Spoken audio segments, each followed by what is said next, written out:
The broadcast is now starting. All attendees are in listen-only mode. Good morning, good afternoon, good evening to everyone. Thank you so much for joining. Myself here, Andrew Krinsky, with Bruce Collins, our product line manager for the PTP line, and he will be specifically going into the PTP 450 as well as the 450i. So without further ado, Bruce, go ahead. All right, thanks, Andrew, and thanks everybody for joining. Today we're going to talk about a particular portion of our PTP portfolio. This is the PTP 450 and PTP 450i. I have some new product announcements. We'll talk about those new products and features, and then we'll also go through some of the background on these products, just in case you might not be familiar with them, some of the features and capabilities of these products.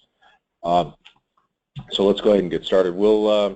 I believe the presentation will be about 25 minutes or so. Then we'll have plenty of time to take any questions. If you want to put those in the chat window, we'll take those as they come, and then certainly have plenty of time at the end to go through those in more detail. So again, when we talk about our point-to-point portfolio, we're talking about the sub-6 gigahertz spectrum here. So this is unlicensed, lightly licensed, in the case of 3.5 gigahertz, a licensed band, and covers really the whole spectrum of vertical markets. We'll be talking about products that can fit into service provider space, wireless ISPs to connect up business customers to provide backhaul to perhaps some areas of the network, and certainly for some of the power users that need a little more dedicated spectrum, you can use point-to-point products as spurs off of the access network. You'll see with our 450i product that we've taken a major step into industrial communications area, and you'll see applications for oil and gas, electric utilities, transportation, and the PTP 450i has been very strong out of the gate in industrial areas and industrial verticals. And then by covering 4.9 gigahertz, we also have now a ruggedized industrial product for 4.9 gigahertz spectrum. This is in the United States. This is a 50 megahertz of spectrum that's set aside for public safety applications used by state and local government. So it's an excellent use for video surveillance, leased line replacements, and basic connectivity for remote offices. And of course, we have other point-to-point products that fit into the federal defense space, not so much the PTP 450 line, but the PTP 700. And I'll kind of point out that when I talk about this portfolio or this section of the Cambium portfolio that's focused on sub-6 point-to-point, we really have four products.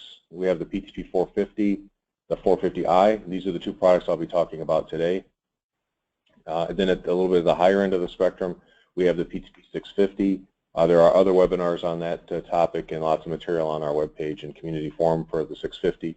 And then the PTP 700 is really focused on national defense, federal military applications globally. And that product was released late last year. The big differentiating factors here are the PTP 700 covers the 4 gigahertz NATO band spectrum. So in addition to the 5 gigahertz, it covers 4 gigahertz, and it also has some of the security vetting that's required, but for the national defense markets. But today we're going to talk about the PTP 450 and the 450i specifically. I'll start with the PTP 450. The things to note about this product is it's available in 3 bands. So both the 5 gigahertz band covering the 5.4 and 5.8 unlicensed bands, the 3.5 gigahertz licensed band, and then in the U.S. and Canada and parts of the world that allow 3.65, this product is available and capable in that lightly licensed 3.65 band. It covers 5, 7, 10, and 20 megahertz channels. So lots of flexibility in how it's deployed. We do see this is the one product we have that's point-to-point that's available in 3 gigahertz. So it's pretty clear if you have 3 gigahertz spectrum and you're looking for a point-to-point product from Cambium, this is the one. This will do about 125. With the point-to-point mode, we can, in configurations, we can see as much as 130 megabits per second aggregate capacity. So excellent solution for business customers, high-end symmetric services. If I want to offer a 20 by 20 or a 40 by 40 service to a particular business customer, the PTP 450 as a low-cost entry point to allow you to deliver that high-quality, high-availability link using point-to-point. You can do synchronization using a UGPS, and the range on this product goes out to 40 miles, and it can actually go a little bit further if you use our connectorized model, which allows you to use an external antenna to go even further. But typically, we're looking in this range. Another nice thing about the PTP 450 is you can do uplink, downlink, adjustable TDD configuration, so you can adjust it up to about 90% of the traffic flow in one direction or 90% in the other direction, which makes it really useful for video surveillance applications. So I can put most of my traffic is going to be going in one direction, and then my control signals to pan, tilt, zoom the camera are going to be coming in the other direction. So I can put most of the traffic in the direction of the video flow. Supports quality of service, 2 layers. You can do layer 2 and layer 3 classification, and then clearly separate the voice traffic as a higher priority than the video and data traffic. And then this product has been integrated into the wireless manager and will be in RC and Maestro, which I'll talk about here in a little bit. As far as network management, it also has a built-in web-based GUI, so that it's very easy to manage directly on the radio and get the link up and running.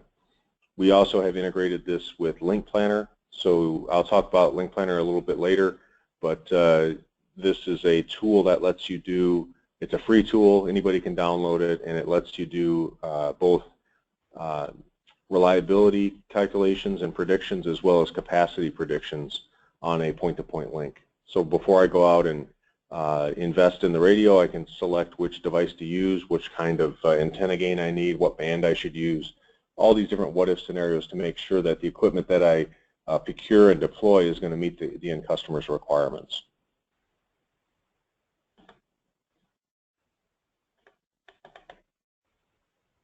So we did have a question coming here. I'm going to, like I said, I'll take questions as they come, but this was a particular question around do I have to use GPS sync on PTP or not, or is it just an optional feature? And it's exactly right. It's not a required feature. It's mainly used when I'm going to have more than one point-to-point link on a tower, and I want to make sure that the 2 links don't self-interfere with each other. So if I'm going to put, say, 4 or 6 links on the same tower, I can actually put the channel planning, I can actually put the channels directly adjacent with each other.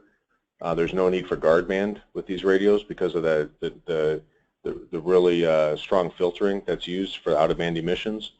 So I can put these adjacent channels, I can put them on the same tower, and then if I use the synchronization capability, it will make sure that they transmit and receive at the same time.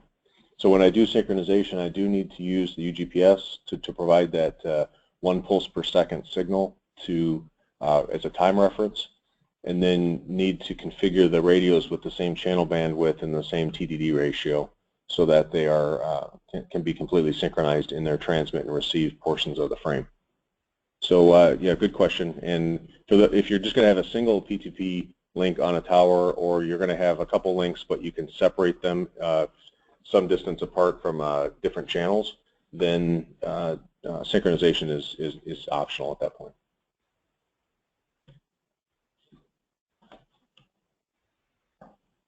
And with the PTP 450, there are several deployment options to provide optimal gain or most efficient gain and trade-off on installation size and cost. Over on the left is the typical or traditional approach, which is the integrated antenna. That's what you saw on the previous slide. You can see it's a single drop cable, provides power over Ethernet connection, and then the antenna itself is built into that housing. So everything is in that device with the radio and the antenna. If I move towards the right, there's a clip accessory which adds several dB of gain by focusing the beam. It narrows the beam, which also provides some benefit of focusing the beam and avoiding any other interference in the area. And then if I want a little bit additional gain, I can go with the reflector dish which you can see is the next column over, and provides even more gain, even more distance.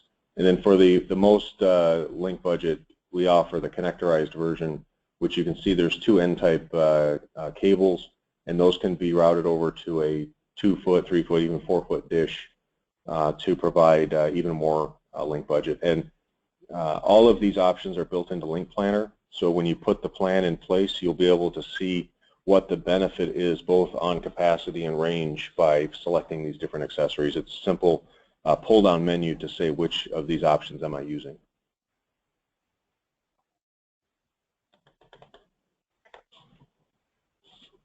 So we'll move on to the PTP 450i. This is a product that was introduced late last year, like in fourth quarter of 2015. And there are a number of new capabilities added that are significant enhancements, and I'll talk about where those areas are. First of all, this is a wideband radio. It covers 4.9 to 5.925. What that means for an end customer or for a service provider or operator is a lot more flexibility. Not only can I cover the 5.8 and 5.4 gigahertz bands, it also opens up 5.2 and the 5.1 band. Now 5.2 is similar to the 5.4 band, similar power requirements and radar avoidance and radar detection requirements. 5.1 is more similar to the 5.8 band, which treats the radio or allows the radio to use significantly higher EIRP or transmit power limits and radiated power limits to go longer range. So the other nice thing is that the 5.1 band has opened up about 100 megahertz of spectrum that wasn't previously available. So in many cases, it's actually pretty clean spectrum. Throughout, this is mostly a North America-centric view, but rest of the world having that entire gigahertz of spectrum available certainly opens it up to any spectrum that's available, regardless of the country of deployment. And then significantly, it also opens up 4.9 gigahertz, which is the public safety band in the U.S. and also available in some other countries in South America, and also I believe Australia and New Zealand allow use of 4.9 gigahertz.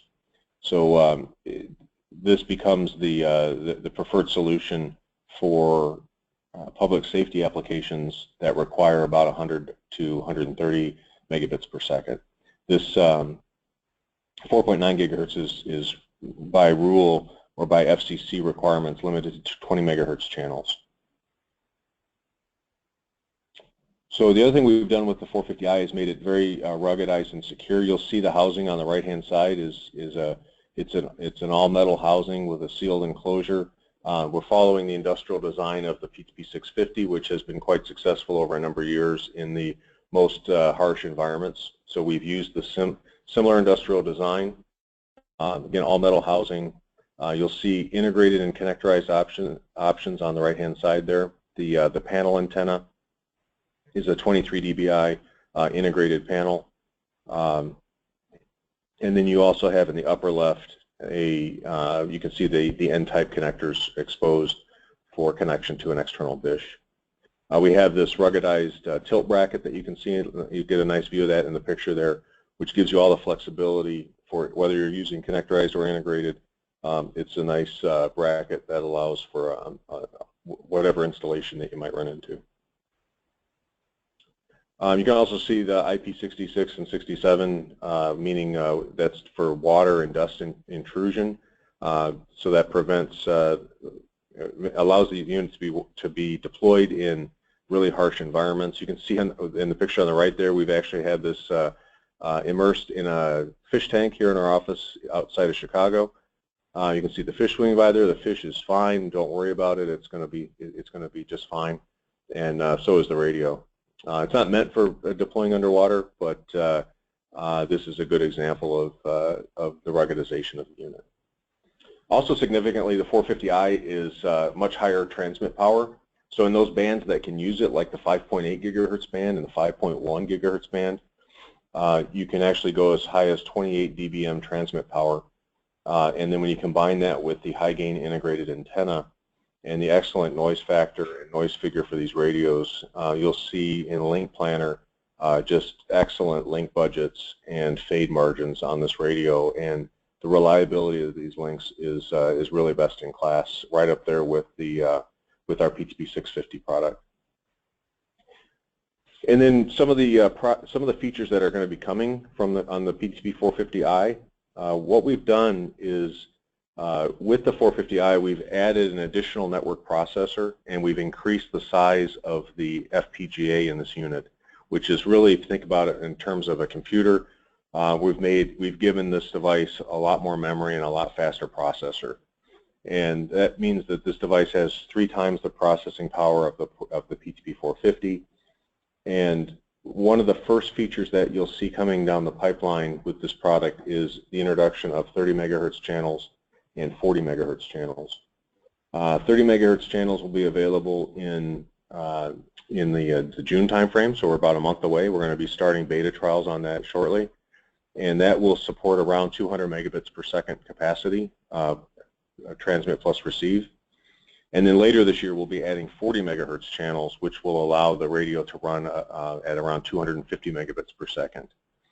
These will be, there's no license key associated with that, so as that feature becomes available, you'll just be able to upgrade the firmware in the PTP 450i, and it automatically then be able to select 30 or 40 megahertz channels and take advantage of the extra capacity. So if you buy the 450i today, it's upgradable, and there's no charge later on to add that additional channel bandwidth and additional capacity.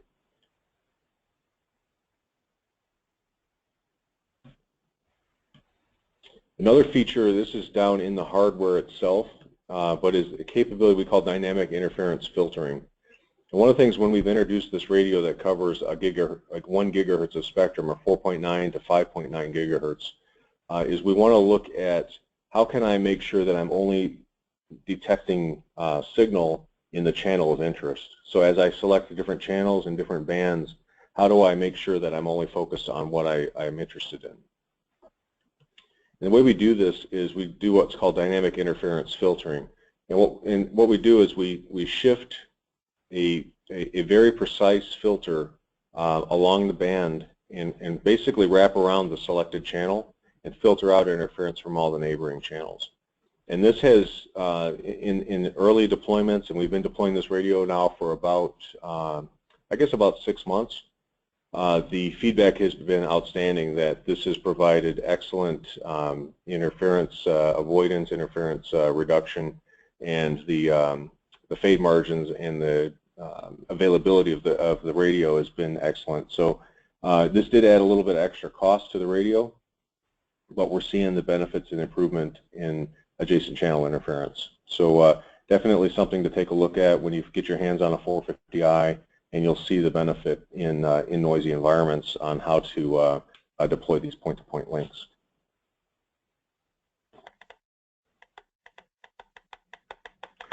I'm just going to pop open the questions here.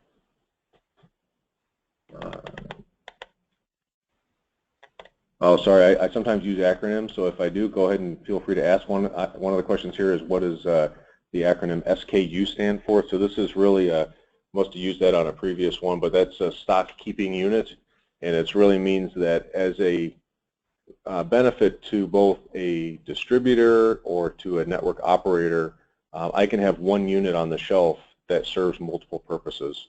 So in the context of the PTP 450i, I can have a single radio, and whether I deploy at 5.8 or 5.1 or 5.4 or 4.9, I can use the same exact radio, and I just configure it differently.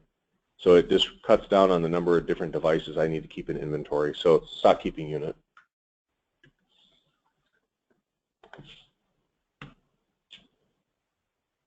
The other thing I didn't mention on the 450i is that it has 2 RJ45 ports on the back of the unit.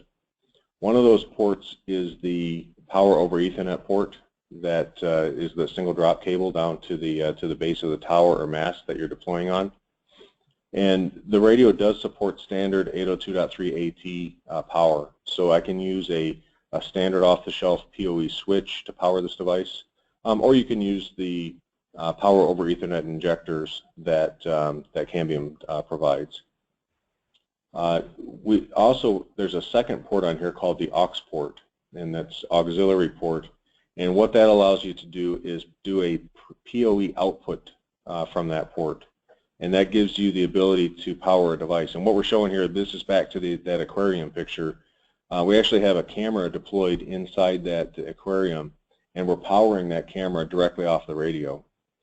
So again, making the deployment much simpler. If I want to add a video surveillance application, maybe I'm doing video surveillance as a network, or in some cases our customers are even just putting a simple video surveillance camera at the tower just so they can keep an eye on things. They can see what's happening for security or safety reasons around the base of that tower. And it's a simple way to just plug a PoE camera right into that auxiliary port, and now I have a good view of what's happening around my installation.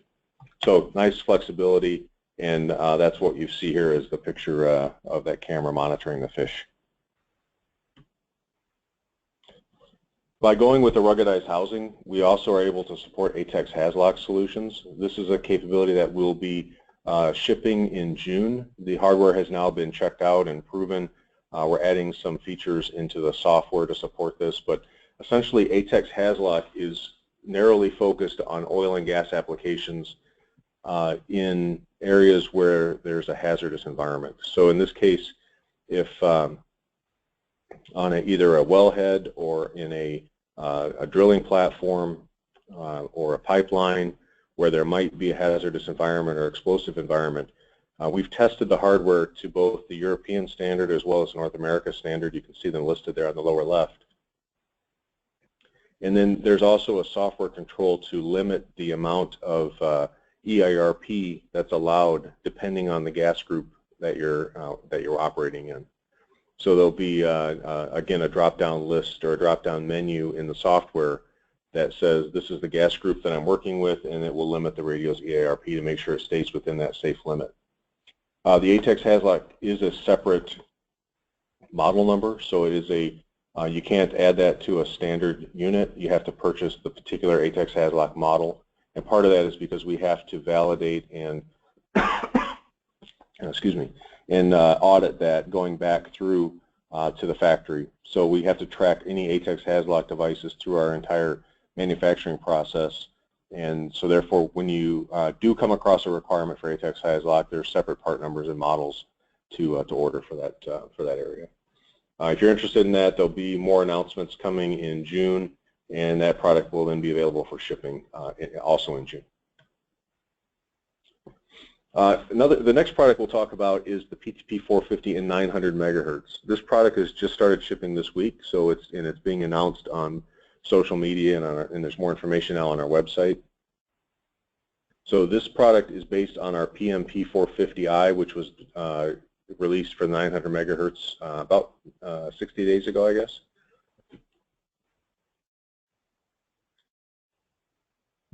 And so it's essentially what you'll see in the picture to the right is the point-to-point radio, and then you also see it mated up with our Yagi antenna.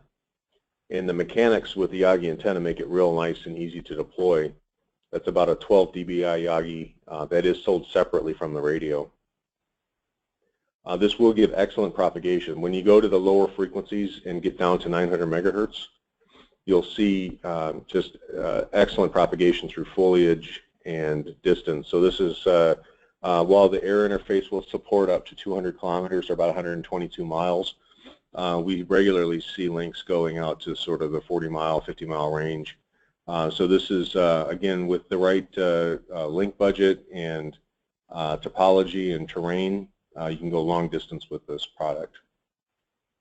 This operates in the ISM band, so there's 26 megahertz of spectrum starting from 902 to 928, and it supports 5, 7, 10, and 20 megahertz channels. And again, you've got about that 26 megahertz of spectrum to play with. 25 dBm transmit power, and again, this is leveraging the 2x2 MIMO design and OFDM modulations to give up to 130 megabits per second in that 20 meg channel. So you can really see excellent capacity in that 900 megahertz spectrum that we didn't have before. And this uses the low voltage power scheme, 30 volts PoE. So if you are deploying or have deployed our traditional FSK product at 900. It's very easy to swap out that FSK 900 backhaul and put in this new PTP 450 900 megahertz backhaul and take advantage of that significant uptick in capacity. So again, lots of capacity, lots of propagation, and a really nice mechanical packaging with this 12 dBi Yagi. This is also supported in LINKPLANNER. It's there today if you want to do some planning and take a look at what kind of capacity you could expect to see. You'll see that in LINKPLANNER if you download it even today. And again, I mentioned this product started shipping. It started shipping to our channel last Monday. So our channel distributors and value-added resellers should have this in their hands. And if and you can order this and start to get some experience with it and deploying it today. I wanted to mention a couple other things that we do just for ruggedization. We do this for our PTP 450i. We do salt fog testing. This is to make sure that if you're deploying this in a coastal environment where there's lots of saline in the air or salt spray, we do testing up to mil standard 810G. I mentioned the IP66 and 67 dust and water intrusion testing, and you also saw the aquarium example, but this is some more engineering examples of how we do that testing. All of our radios go through a shock and vibration testing. This is one of the test fixtures from the lab that simulates all of the shocks that would go through a situation where a radio is being delivered from the distributor to your hands, from your hands in the back of the truck out to the site of installation, and hauling it up the tower. There's all these profiles that are defined by the military standard testing, and we follow all those for shock and vibration to make sure that the unit holds up to all of those situations.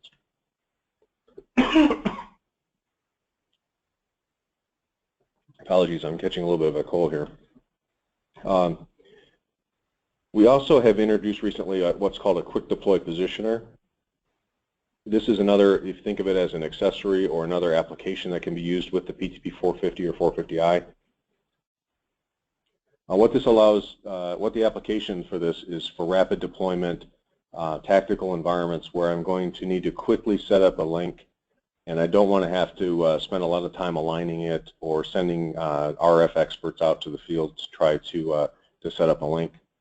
What happens here is I put the PTP 450i on the positioner, I power the unit up, and it takes about 3 minutes. The unit scans the horizon, both the azimuth and the elevation, by going vertical and horizontal, and locks onto the highest peak signal. So you can quickly set the link up, turn it on, you've got communications in less than 3 minutes. And if you have to later on move it down the road, put it somewhere else, again, it'll reestablish that alignment.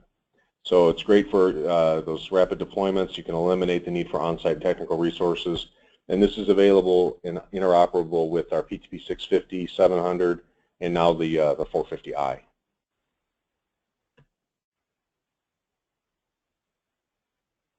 I've talked a bit about LINKPLANNER. This is a free software package that's available for download from our support website.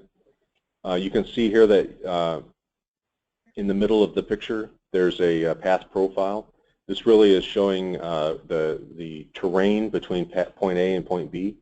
I can enter those 2 points into LINKPLANNER either through a series of GPS coordinates. I can simply go on to Google Maps or Google Earth and select 2 points, and then import them into LINKPLANNER. So it's very easy to get your data in. And then I can do a series of what-if scenarios to select what kind of antenna I'm using. So in the case of the 450, whether I want to use one of those, reflector dish, or whether I want to use an external antenna, or if I'm going to use the internal or integrated antenna, I can do those different choices, and it'll give me the capacity that I can expect on that link. I can also select things like how high is the antenna, what's my noise floor, what power limits I'm using, channel bandwidth. So all those different what-if scenarios to determine am I going to have enough capacity to deliver and enough fade margin to deliver reliably the requirements of the end customer. And with LINKPLANNER, we can do both point-to-point and point-to-multipoint planning, and all of that can be done within a single project file. So in this case, you can see a network that has several point-to-multipoint sectors, as well as point-to-point links serving as backhaul or to individual customers. Another area for management, in addition to the built-in web interface, we support a new capability, which is our cloud-based management system called CN Maestro. About middle of the year, we were going to introduce the device agent for the PTP platform, PTP 450 and PNP 450, 450i. And what this provides is an end-to-end view. It's a series of hierarchical dashboards, geographical views, device inventory, and just as important is this concept called zero-touch onboarding, which makes it much simpler to provision and add devices to the network. And CN Maestro will ultimately work with all of the different devices from Cambium. So whether you're deploying point-to-multipoint, point-to-point, our Wi-Fi access points, whatever the device, you'll be able to have a single place to go and manage those. And that'll be available through our cloud-based management interface, as well as for those that would prefer to operate their own servers that can be deployed locally in sort of a NOC-based architecture as well. So there's a lot more information available about this on our website and a number of other webinars that you can learn more about CN Maestro. But this is really a game changer for Cambium as far as how the entire network can be managed from a single location. So it's a real step forward in network management.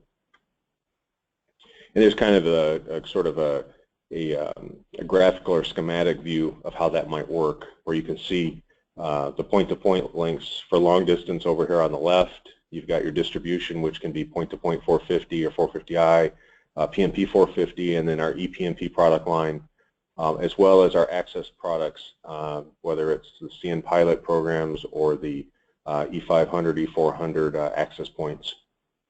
And then overlaying all of that is the CN Maestro for complete lifecycle management, whether it's planning, procurement, provisioning, and then management support. So lots of different functionality and flexibility that's available through CN Maestro.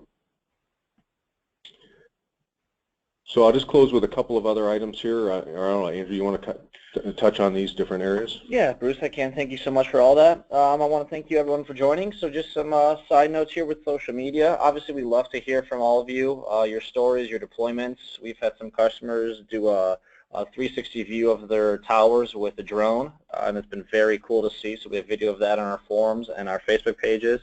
So it's always great to hear your guys' stories. So I'd recommend sharing those on all of our forum, LinkedIn, Twitter, YouTube pages. Please get in contact with us, as well as even like Bruce. We have a lot of our product line managers that respond and look at what you guys are saying and any questions you might have throughout the process. So it's always a great tool to have. As you can see here from the forum, ideas, knowledge bases, your stories, you name it, it's all up there. So without that, I think, Bruce, do we have any more questions? Yeah, there's quite a few questions on here. So we'll take some questions and then I'll close with the video contest that we're running, but let me take a few questions here, and then if you have more questions, go ahead and put them in. First one here is, what is the key differences between the PTP 450i and the PTP 650? Where would I choose the 650 over the PTP 450? So this is really a trade-off in capacity and price, as many things are. The PTP 650 does up to 450 megabits per second, whereas the 450i with the 40 meg channels will be around 250 megabits per second.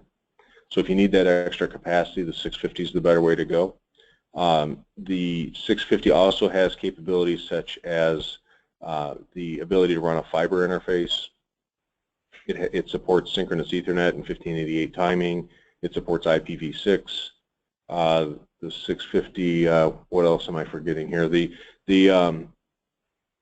But essentially the 650, so in addition to more capacity, also just offers a richer feature set. I think I mentioned IPv6 for management. So basically, if you're looking for particular features that are needed for a particular application, The 650 is a better solution, as well as if you're needing the the most capacity.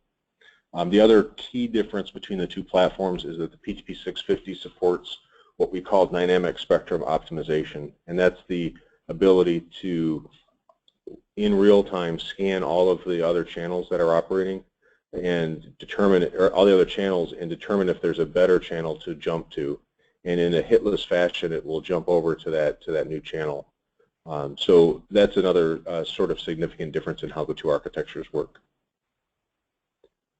Next question here is, are there any drawbacks in using dynamic channel in everyday operations? No, so the nice thing about so this is referring back to that dynamic channel, which is not the DSO, but the capability to, I'll switch back to that slide real quickly here. This is referring back to this dynamic interference filtering. So the nice thing about this is there's nothing to configure here. There's nothing that you have to turn on or turn off. This feature just works by filtering out the interference that might be coming from the channels outside of what I'm interested in. So there's really no downside, and there's nothing to turn on or enable. You just get the benefit of the improved hardware design. Like I said, this adds a little more cost to the radio, but in those noisy environments, it's going to be well worth it in delivering that extra noise immunity. The latency on the 900 megahertz product. So their next question was, how does the 900 megahertz PTP 450 support low latency? The latency on the PTP products is around 3 to 5 milliseconds in one direction. So that's certainly adequate for any type of voice, video, internet traffic. So that, and it is no different on the 900 megahertz platform than it would be on the 5 gigahertz platform or the 3.5 gigahertz platform for that matter. So it's about 3 to 5 milliseconds. We've got a few more questions here. The next one is, can CN Maestro be used to monitor third-party equipment? That capability is in progress. The way CN Maestro works, it's a little different than a traditional management system. In the cases with the Cambium Networks products, it's actually using a device agent that sits on the radio and calls back to the server. So it actually has a device agent that initiates a secure web connection or HTTPS connection back to the cloud-based management system. There is a capability being added to support SNMP type interactions for legacy equipment or third-party equipment. We're also working with a number of third-party suppliers to integrate the device agent into that third-party equipment. So in some cases you'll see CN Maestro support added to some third-party devices and support in that fashion. Next question is, when will the firmware upgrade be released for the 30 megahertz channel upgrade and the 40 megahertz channel upgrade? Right now, the 30 megahertz channel, which will support, again, this is on the PTP 450i, and this is for the 5 gigahertz PTP 450i. That will be at the end of June for 30 megahertz, and we're looking at the end of July for the 40 megahertz. So both of those will be coming down the pipeline pretty quickly. In fact, we're just starting out some beta testing now with the 30 megahertz channel, and things are looking quite good there. So that's well on track.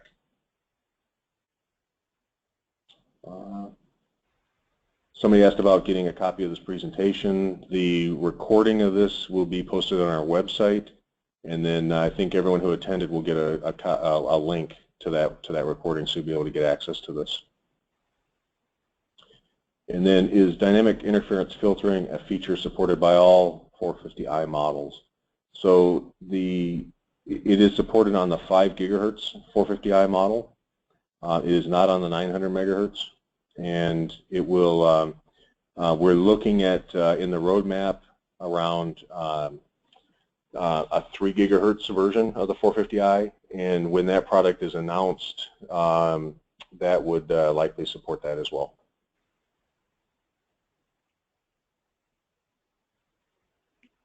And then I have one more question here, which is, are there any quality of service enhancements coming on the 450 or the 450i? We do have a whole roadmap of software capabilities and enhancements coming on the 450 platform. I would suspect more of those features are going to land on the 450i as things move forward. As I mentioned, the 450i has more memory and more processing power. So there's some work. I don't have specific dates on this, but there are some thoughts around adding additional 2 levels so that we would have 4 levels of quality of service. That would allow some more some multi-tenant applications or some more enterprise type features or capabilities. So that's one area that I know is under consideration in the roadmap, but I don't have that specific date for that. What I would suggest, if you have a thought like that, is to we have a feature request area on the community forum, and oftentimes the engineers that are working on that feature, well, I know they read it, and oftentimes they'll reply with questions or follow-up just to try to pick your brain on what you have in mind for how to improve the product. So I'd suggest maybe posting something on there, and we can get a conversation going offline. Okay, there's another question here. So great, I love all these questions. I appreciate everybody participating in the session today. Does the PTP 450 use the same air interface as the PMP 450, and can they coexist? So there's a couple thoughts there. One, they certainly do use the same air interface. So the PTP 450 and the PMP 450 are using the same technology and the same platform and the same air interface. The question about whether they can coexist is more a question of configuration and making sure that, as I mentioned before, things like channel bandwidths, TDD ratios are all consistent. And also you can sometimes run into a case where point-to-point links are longer distance than point-to-multipoint, so you have to adjust the air interface a bit to make them coexist. So it's certainly possible. There's information in the user guide about how to achieve that. Oftentimes our customers achieve that by simply providing a little bit more channel separation between the point-to-point and the point-to-multipoint products. But it is certainly possible if you're going to co-locate lots of point-to-point and lots of point-to-multipoint in the same tower. It's certainly possible. The point-to-multipoint product, one of its key attributes is the ability to do AB channel reuse, or simply stated, 2 channels to cover full 360 degrees coverage. So the nice thing about that is, with a tower of 4 sectors of point-to-multipoint, I'm going to use 2 channels, and then it still leaves me lots of spectrum to select a backhaul that's channel separated and can use that PTP 450 or a PTP 650 for that matter. Okay, looks like the questions, I think I've hit everything in the queue here. If you have any last-minute question, feel free to fire it in here. I think we did want to mention one other thing. Andrew, do you want to talk about that video? Yeah, of course. So as you see in the post right now, we currently are running a video contest. We did something similar here during our first quarter as well.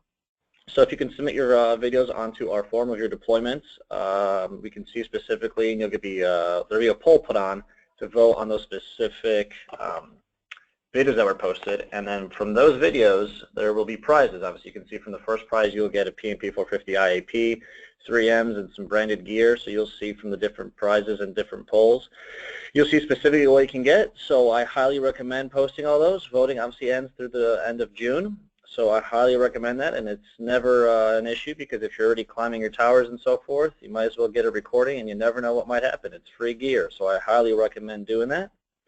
But if we don't have any other questions. No, I just say on that video contest, take a look. You can go on our website, and all of the videos from last quarter are out there as well. So if you can get some ideas on what kind of videos, and I know we just a few weeks ago shipped out all the prizes for first quarter. So looking forward to see these videos. There's a lot of really cool stuff up there, and different ways that people have approached the contest is pretty neat to see. Fantastic. All right. Well, thank you everyone for joining. Without further ado, that's it for us here today. We'll see you guys soon. Thank you, Bruce.